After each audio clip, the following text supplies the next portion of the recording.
الشيطان الرجيم بسم الله الرحمن الرحيم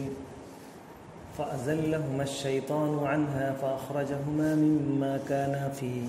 وقلنا اهبطوا بعضكم لبعض عدو ولكم في الأرض مستقر ومتاع إلى حين فتلقى آدم من ربه كلمات فتاب عليه إنه هو التواب الرحيم قلنا اهبطوا منها جميعا فإما يأتينكم مني هدى فمن تبع هداي فلا خوف عليهم ولا هم يحزنون والذين كفروا وكذبوا بآياتنا أولئك أصحاب النار هم فيها خالدون صدق اللہ العظیم۔ آخر کار شیطان نے ان دونوں کو اس درخت کی ترغیب دے کر ہمارے حکم کی پیروی سے ہٹا دیا اور انہیں اس حالت سے نکلوا کر چھوڑا جس میں وہ تھے۔ ہم نے حکم دیا کہ اب تم سب یہاں سے اتر جاؤ، تم ایک دوسرے کے دشمن ہو اور تمہیں ایک خاص وقت تک زمین میں ٹھہرنا اور وہیں گزر بسر کرنا ہے۔ اس وقت آدم نے اپنے رب سے چند کلمات سیکھ کر توبہ کی جس کو اس کے رب نے قبول کر لیا کیونکہ وہ بڑا معاف کرنے والا اور رحم فرمانے والا ہے۔ ہم نے کہا کہ تم سب یہاں سے اتر جاؤ، پھر جو میری طرف سے کوئی ہدایت تمہارے پاس پہنچے تو جو لوگ میری اس ہدایت کی پیروی کریں گے ان کے لیے کسی خوف اور رنج کا موقع نہ ہوگا، اور جو اس کو قبول کرنے سے انکار کریں گے اور ہماری آیات کو جھٹلائیں گے وہ آگ میں جانے والے لوگ ہیں جہاں وہ ہمیشہ رہیں گے۔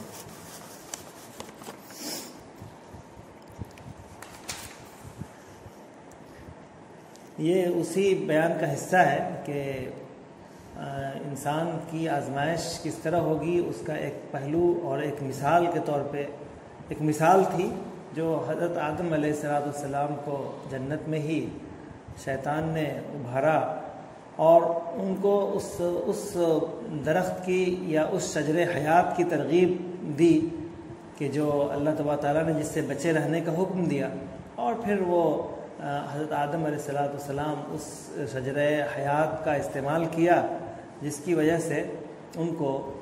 وہاں سے جہاں وہ رہتے تھے یعنی جنت سے نکلوا دیا شیطان نے۔ تو یہ اس کے بعد پھر اب اس کا جو انجام ہوا وہ یہ ہوا کہ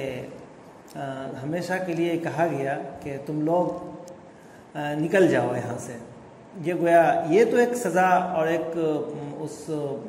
اللہ تبارک و تعالیٰ کے حکم کی جو نافرمانی تھی اس کا انجام تھا کہ ان سے کہا گیا کہ تم لوگ نکل جاؤ، اتر جاؤ، اور اس حالت میں کہ تمہارے درمیان ہمیشہ کے لیے کشمکش پیدا کر دی گئی ہے، اور چنانچہ انسان اور ابلیس یعنی شیطان کے درمیان ہمیشہ سے یہ کشمکش ہے کہ اب دنیا کے اندر بھی یہ دونوں مخلوق اتاری گئی اور ان دونوں میں باہمی کشمکش کا عالم یہ ہے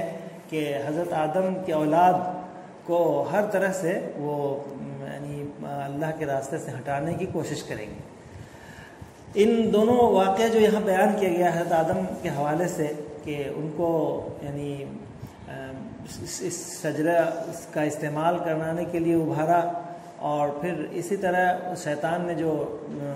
وہ ایک پروگرام ہوا تھا حضرت فرشتوں کا اور جنات کا حضرت آدم علیہ السلام کے اکرام کے حوالے سے کہ ان کی تعظیم کی جائے، تو اس وقت جو شیطان نے استکبار کیا تھا۔ تو یہ دونوں واقعے سے یہی اشارہ ہے کہ پہلے واقعے میں تو استکبار کا مسئلہ تھا کہ انسان کو یہ بتانا تھا آدم علیہ السلام کے حوالے سے کہ تمہارے لیے سب سے خرابی کا معاملہ ہوگا وہ استکبار کا معاملہ ہوگا۔ تم اپنی صلاحیتوں کی بنیاد پر، اپنی نسل و عصبیت کی بنیاد پر، اپنی نسلی عصبیت کی بنیاد پر، اپنی پیدائش کی بنیاد پر استکبار کا شکار ہو جاؤ گے۔ تو اسی کو حضرت آدم کو یہ سکھانے کے لیے کہ استکبار کا انجام کیا ہوتا ہے، استکبار کے نتائج کیا ہوتے ہیں، وہ ایک پروگرام کرایا گیا۔ پھر دوسرا شیطان کے حوالے سے کہ شیطان نے ان کو بہکایا اور اللہ کے راستے سے نکلوا دیا، ہٹا دیا جہاں وہ رہتے تھے، تو یا اللہ کے حکم کی نافرمانی کروا دیا۔ تو یہاں یہ تھا کہ جو شجر حیات ہے یعنی جنسی داعیہ، اس سے تمہیں یہ اس راستے سے بھی بہکایا جائے گا۔ تو اب جو ان دونوں کے درمیان، دو مخلوق انسان اور جن یا انسان اور ابلیس کے درمیان جو کشمکش ہے، وہ یہ دو کشمکش خاص طور پہ جاری رہے گی دنیا کے اندر بھی جو اتارا جا رہا ہے۔ تو بعضکم لبعض عدو، یعنی یہ باہمی کشمکش لے کر اتارا جا رہا ہے۔ چنانچہ آپ دیکھیے گا کہ ابلیس جو انسان کے اوپر حملہ کرتا ہے انہی دونوں داعیوں کی بنیاد پر، یعنی استکبار، اور اس استکبار کے نتائج میں ہی جو استکبار کے ہی دائرے میں جو جرائم کرواتا ہے انسان سے، اور دوسرا جنسی داعیہ۔ یہ ان دونوں پہلوؤں سے شیطان انسان کے لیے ہمیشہ کے لیے دشمن بنا ہوا ہے۔ اسی کا یہاں پہ تذکرہ کیا گیا کہ تم بعض کے لیے دشمن ہوگے، یعنی تمہاری یہ کشمکش چلے گی، اور شیطان تم کو ہمیشہ استکبار کے پہلو اور استکبار کے نتائج میں یا اس شعبے سے متعلق جتنے جرائم ہیں وہ سب تم سے کروائے گا، اور دوسرا جنسی داعیہ کے پہلو سے یا اس شعبے میں اس سے متعلق جتنے جرائم ہیں وہ تم سے کروائے گا۔ اب تمہارا فیصلہ تمہارے ہاتھ میں ہے کہ تم کو کیا کرنا چاہیے۔ یہ دونوں باتیں دے کر دونوں مخلوق کو بھیجا گیا، اور یہ کہا گیا وَلَكُمْ فِي الْأَرْضِ مُسْتَقَرٌّ وَمَتَاعٌ إِلَىٰ حِينٍ۔ یہ وہی اللہ تبارک و تعالیٰ کے اس اسکیم کا حصہ ہے کہ زمین میں تمہیں رہنا ہوگا، ٹھہرنا ہوگا ایک مدت تک کے لیے، پھر اس کے بعد دیکھا جائے گا کہ کیا کرنا ہے۔ لیکن اتنے میں یہ تو ایک سزا تھی، اور لیکن اتنے میں حضرت آدم علیہ السلام کے اندر اللہ تبارک تعالیٰ نے انسان کے اندر فطری رجوع کا مادہ رکھا ہے، توبہ کا مادہ رکھا ہے۔ ابھی یہ فیصلہ ایک ہی ہوا تھا کہ حضرت آدم علیہ السلام کو اپنی ایک فطری طور پہ اللہ تبارک تعالیٰ نے جو داعیہ رکھا ہے اس سے ان کے اندر یہ ہوا کہ ہمیں یہ غلطی ہوئی، کیونکہ اللہ تبارک و تعالیٰ کا جو یہ فیصلہ ہو رہا ہے کہ یہاں سے نکل جاؤ اور تم باہمی کشمکش کے ساتھ نکل جاؤ، یہ جو فیصلہ ہو رہا ہے یہ اللہ تبارک تعالیٰ کی ناراضگی کی بنیاد پہ ہو رہا ہے۔ لہذا اللہ تبارک تعالیٰ سے توبہ کرنا چاہیے، ان کو ندامت کا اظہار ہوا، ندامت کا جذبہ پیدا ہوا، تو اللہ تبارک و تعالیٰ نے ان کو ندامت کے کلمات، انداز، طریقے، کیسے ندامت کا اظہار کیا جاتا ہے، وہ سب طریقہ ان کو بتایا گیا کہ اللہ کی بارگاہ میں کس طرح، کن کلمات سے، کس طرز سے، کس انداز سے اپنی ندامت کا اظہار کیا جاتا ہے، توبہ کیا جاتا ہے، اللہ کی طرف رجوع کیا جاتا ہے، وہ طریقہ سکھایا۔ چنانچہ انہوں نے وہ طریقہ اختیار کیا آدم علیہ السلام نے، اور پھر اللہ تعالیٰ نے وہ توبہ قبول کی اور ان کو معاف کر دیا۔ فرمایا کہ اور یہ تمہیں گویا یہاں بھی ایک بات بتائی گئی کہ دیکھو یہ جو جنسی داعیہ یا استکبار کے راستے سے جو شیطان اور تمہارے درمیان کشمکش رہے گی، اس کشمکش کی بنیاد پر ہو سکتا ہے کہ انسان اس کشمکش میں مغلوب ہو جائے اور پھر وہ جرائم کر بیٹھے جس کی طرف وہ ابھار رہا ہے۔ تو اس کا یہ مطلب ہرگز نہیں ہے کہ اب کسی نے ایک جرم کر دیا تو اب وہ ہمیشہ کے لیے مجرم ہو گیا، بلکہ یہ انسان اگر وہ اس کو یہ ندامت کے کلمات جو سکھائے جا رہے ہیں، جو انداز نسل انسانی میں ڈالا جا رہا ہے،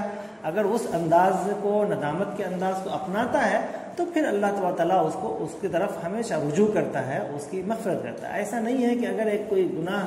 سرزد ہو گیا تو اب اس کی کبھی معافی نہیں ہے، یہ اللہ تبارک و تعالیٰ کے اختیار میں ہے۔ اللہ تبارک تعالیٰ معاف کر سکتا ہے، معاف کرے گا، وہ اپنی حکمت کی بنیاد پر معاف کرے گا، یعنی ایسا نہیں کہ معاف نہیں ہوگا، جس طرح عیسائی مسیحیوں کا نظریہ ہے کہ گناہ ہو گیا تو اب کوئی معافی نہیں ہے، بس ایک ہی موقع ملا تھا، ایک چانس ان کو ملا تھا کہ وہ عیسیٰ علیہ السلام خود ہی ان کا کفارہ بن کر اپنے آپ کو صلیب پہ چڑھا لیا یا ان کے کفارے میں مر گئے، تو پھر وہ انسانوں یا مسیحیوں کی مغفرت ہوئی۔ تو ایسا نہیں ہے، بلکہ انسان جو بھی گناہ کرتا ہے وہ خود اللہ تبارک و تعالیٰ سے رجوع کرے گا تو اس کی معافی ہوگی، اور یہ اللہ تبارک و تعالیٰ کی حکمت پر مبنی ہے کہ وہ کب معاف کرے گا، کس وقت معاف کرے گا، نہیں معاف کرے گا، کیوں معاف کرے گا، یہ اس کے اصول ضوابط ہیں۔ کچھ یہ حکمت کی روشنی میں اللہ کے رسول صلی اللہ علیہ وسلم نے کچھ اصول بھی بتائے ہیں کہ کون سے گناہ معاف ہوں گے، کون سے نہیں ہوں گے، کب معاف ہوں گے، یہ ساری تفصیلات موجود ہیں۔ فرمایا انہ التواب الرحیم، وہ بہت مغفرت کرنے والا اور رحم کرنے والا۔ تو گویا اب یہاں پر آدم علیہ السلام کی معافی ہو گئی، جو انہوں نے شیطان کے یا ابلیس کے بہکاوے میں جو کام انہوں نے کیا اس کی معافی ہو گئی۔ تو اب معافی کا گویا اس کو جزا بھی تو ملنی چاہیے، اب آگے اس جزا کا تذکرہ ہے کہ جو آپ نے ندامت کا اظہار کیا، معافی مانگی اور اللہ تعالیٰ نے توبہ قبول کی، تو اب اس کا کچھ انعام بھی ملنا چاہیے۔ اس کے انعام میں وہی ہے کہ پھر اس اسکیم کی طرف لوٹایا گیا کہ دیکھو اب جو ہے باضابطہ دنیا میں جائیے آپ لوگ، وہاں جا کر کے اب وہاں پر ہم نے جو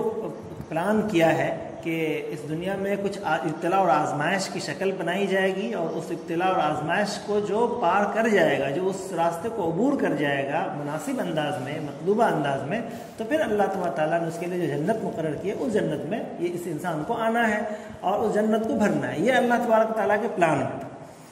تو اب کہا گیا کہ اب اس کا یعنی یہ سزا نہیں ہے، یہ گویا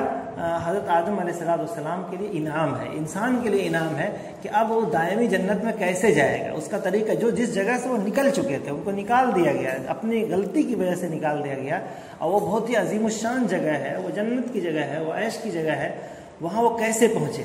تو اس پہنچنے کا طریقہ بتایا، راستہ بتایا، اور جو اللہ تعالیٰ کے پلان کا حصہ ہے اسی کے تحت وہ راستہ بتایا کہ اب آپ سب زمین میں جائیے،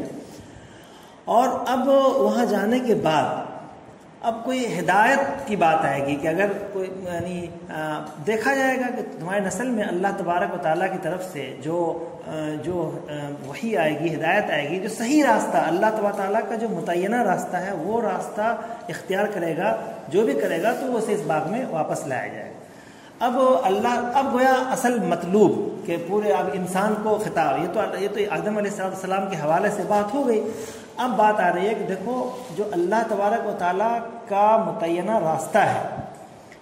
اللہ تبارک و تعالیٰ کا جو اس ابتلا و آزمائش کا جو مطلوبہ معیار ہے، اس معیار کو کون سمجھ سکتا ہے؟ کسی کے بس میں نہیں ہے کہ اللہ تبارک و تعالیٰ کیا چاہتا ہے، اللہ تبارک و تعالیٰ کون سے راستے پہ چلنے کا چاہتا ہے کہ انسان، اس کا بندہ اس کس راستے پہ چلے، یہ کسی کو پتہ نہیں ہے، کیسے معلوم ہوگا؟ اس کے بارے میں بتایا کہ اللہ تبارک و تعالیٰ کی اس مرضی کو جاننے کے لیے دو طریقے اللہ تعالیٰ نے متعین کیے، دو طریقہ ہو سکتا ہے۔ ایک تو وہ طریقہ ہے کہ انسان پر خود وحی آئے اور اللہ تبارک تعالیٰ سے ڈائریکٹ بات ہو، اور جس سے وہ سمجھے کہ اللہ تعالیٰ یہ راستہ چاہ رہے ہیں، اس پر بیٹھنا، اس پر چلانا چاہ رہے ہیں۔ یا دوسرا راستہ یہ ہے کہ جس شخص پر ایسی کوئی وحی آئے جو اللہ کی طرف سے وحی ہو، اور یا پھر اس شخص کی اتباع کی جائے، یعنی ایسے شخص کی اتباع کی جائے جس پر وحی آ رہی ہے۔ اب تمہیں یہ بتا رہے ہیں کہ محمد صلی اللہ علیہ وسلم پر ڈائریکٹ وحی آ رہی ہے، تم پر نہیں آ رہی ہے، پورے جو مخاطب ہیں تم پر وحی نہیں آ رہی ہے، اور اللہ کے آخری رسول پر آ رہی ہے، لہٰذا تمہیں اس رسول کی اتباع کرنی چاہیے، اور جو لوگ اس رسول کی اتباع کریں گے ان کے لیے پھر وہی معاملہ ہوگا کہ جو آدم کا تھا کہ بغیر کسی خوف غم کے وہ زندگی گزار رہے تھے، اس جگہ پہنچ گئے تھے جہاں پر کوئی خوف نہیں، کوئی غم نہیں، نہ نکلنے کا امکان وغیرہ۔ اور جو لوگ بھی اس کا انکار کریں گے تو پھر ان کے لیے ہم نے اسی ابتلا اور آزمائش اور اسکیم کے تحت ہم نے ایک اور جگہ بنائی ہے، وہ جہنم کی جگہ ہے، ہم اس میں داخل کریں گے اور اس میں بھی وہ ہمیشہ رہیں گے۔ یہ گویا پورے پلان کا ایک آخری نتیجہ اور آخری بات ہے اس پہلو سے۔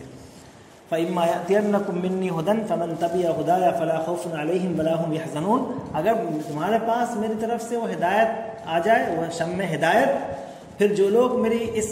شمع ہدایت کی اتباع کرے گا تو اس پر کوئی خوف نہیں ہے، نہ وہ رنج و غم میں مبتلا ہوں گے، یعنی وہ جنت میں اسی باغ میں واپس آ جائیں گے جس باغ سے آدم کو نکالا گیا تھا۔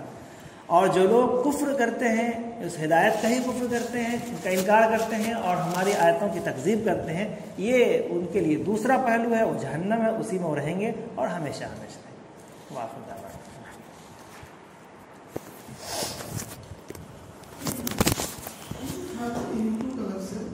جی